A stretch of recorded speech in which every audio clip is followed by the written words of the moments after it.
simply a madman that has no purpose for doing whatever he or she is doing. So if that is true about us as creatures of the Almighty Being, then I want us to also ask ourselves that question. Is it possible that we are here, created by a supreme being for no purpose? It's not possible. So the question I want you and myself to always ask ourselves in whatever we do, what is my purpose of existence? My existence in this life, in whatever capacity I am operating.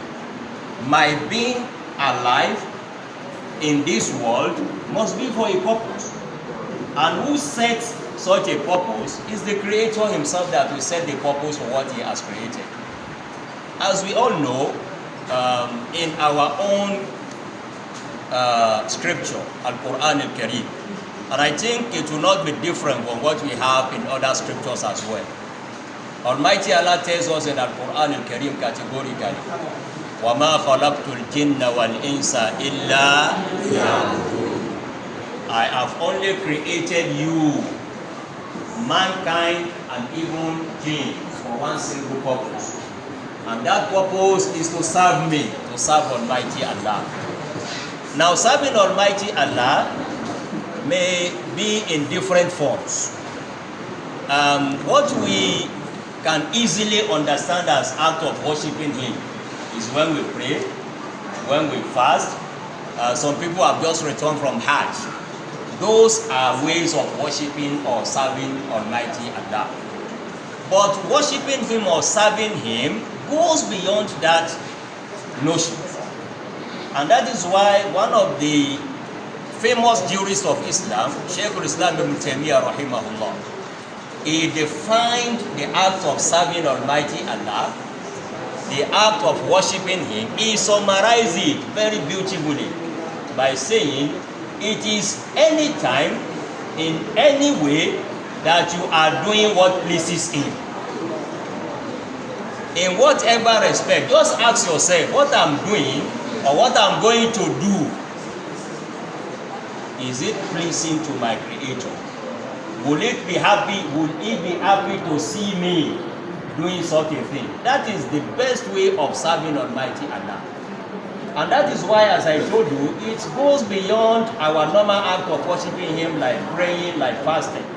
We have it recorded in an authentic hadith that somebody got admitted into paradise, into Al-Jannah, on account of rendering assistance to a dog.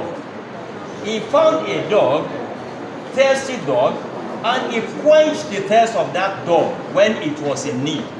And that one pleased Almighty Allah, and for that reason, Allah forgave him all his previous sins and even admitted him into paradise.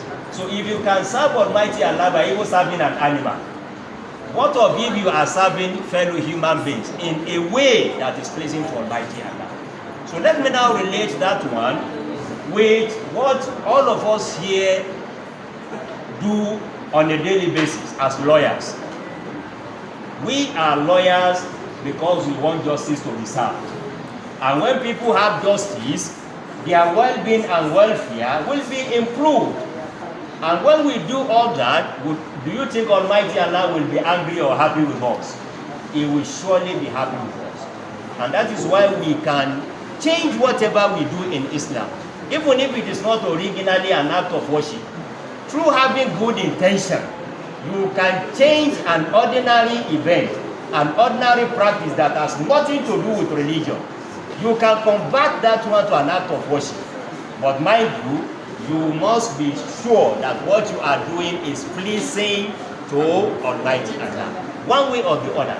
And that is my advice for all of us here today. That as lawyers, or as even members of other professions, let's make sure that anytime we have an assignment, anytime we are to do something, let's ask ourselves that question. What I'm going to do Is it going to harm me the satisfaction, the pleasure of my Creator, or is anger? In your practice, you must always ask yourself that question. Because why must you do that? Because whatever we do, because we want to satisfy ourselves in this world, the whole world itself, our period of being here has a limitation. It is for a limited period. We believe strongly that we are going to another world where the life over there will be everlasting. So even if you have to put each other beside one another and see, on account of how long am I going to stay and enjoy here, and how long am I going to stay and